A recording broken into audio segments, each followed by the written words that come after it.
It is 7 o'clock here on the East Coast, and polls have now closed in all counties in Indiana, where Fox News can now project that Donald Trump will beat Texas Senator Ted Cruz in that state's Republican presidential primary, according to Fox News exit polls and early vote tallies. This victory significantly improves Trump's chances of amassing the 1,237 delegates needed to clinch the Republican presidential nomination. With just 9 states remaining, the Stop Trump wing of the Republican Party appears to be rapidly running out of options.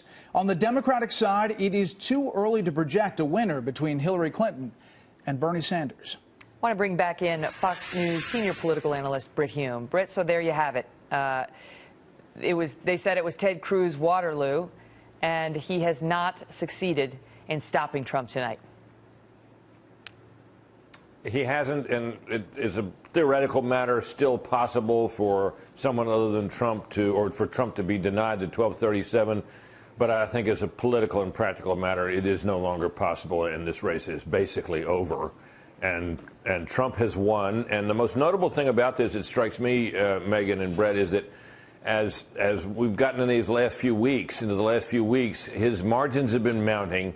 And he now bears the same kind of earmark that you used to see in front-runners who went on to win in the past, and that is that there's a stage in the race where they begin to win everywhere, and they begin to win big, and the margins begin to grow. And obviously we don't know what the final margin will be tonight, won't know for a while.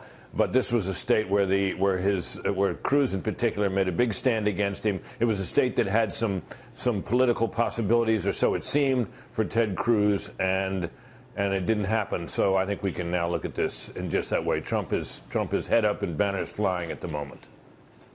Head up and what?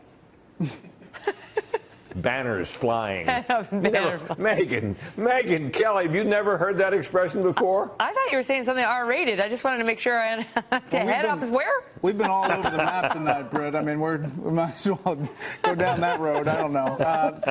Britt, what about the rest of the Republican Party? As you look at this, you know, we just talked with Charles about the Stop Trump, the Never Trump movement, and there are a number of them that are now becoming eventually Trump. But it seems like, just looking at the exit polls, that there's a long way to go here in the Republican Party. You mean in terms of uniting the party? Yeah. Yeah, well, there is, but what you'll begin to see now, we've already seen a lot of signs of this, is that office holders, party regulars, party officials will begin to fall in line. And Trump will begin, I think, to be able to rally them, not all of them perhaps, but many of them to his cause. It'll be harder for people who are, the people I'm talking about are people who are kind of Republicans first and conservatives second. But there are a number of people who vote Republican and support the Republican Party who are conservatives first and Republicans second. And it will be harder to bring them around because they look at Trump and they think, you know, not only is he inexperienced and not only does he behave in a way that we don't particularly appreciate in terms of his personal conduct, but he's not a conservative.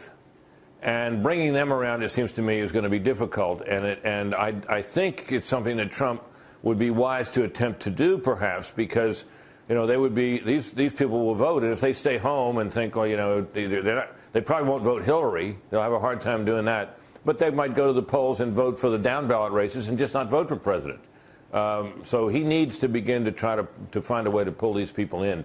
And he hasn't really embarked on that task yet, except for a couple of speeches, which were generally well reviewed, with the last one not so much as the first. But, you know, he's got work to do. You know, Britt, to your point, Mark Salter, who was for years John McCain's closest aide, this is a report that's online now, he came out and said he'll vote for Hillary Clinton over Donald Trump. He said, I think she's the more conservative choice and the least reckless one, saying he believes Trump is unfit for office temperamentally and morally, and he went on from there. You know, earlier we had somebody say, well, folks say that, but then they don't actually mean it because, you know, they do unify and then they get to the party, they get to the convention and they get to the general election, they look across the aisle and say, forget that, I can't do that. But yet, this is a little different. I mean, the Stop Trump movement has really dug in on their objections to him. And so, you know, how do you see that playing? Because Trump says, maybe I don't need them and I'm just going to expand my other vote, my crossover vote, my moderates and so on.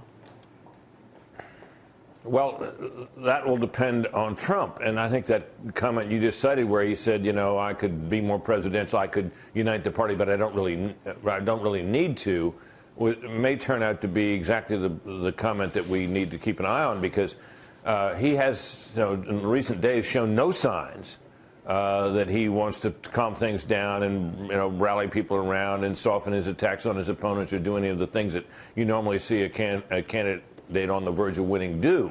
And, you know, the Mark Salters of the world, I don't think there are very many true conservatives who will say I'd rather vote for Hillary. There may be a few. That's not the danger. The danger is that those people just don't vote for president and deprive him thereby of votes that he could use and will definitely need, because if you look how far underwater he is with various groups, women in particular, which is what, 75 to 24. That's a pretty severe deficit to make up, and he needs to start doing it, and he'll need every vote. Now, the Clinton people are saying it's going to be a close election, and maybe it will, but if you're looking at current polling, it won't. Britt, thanks.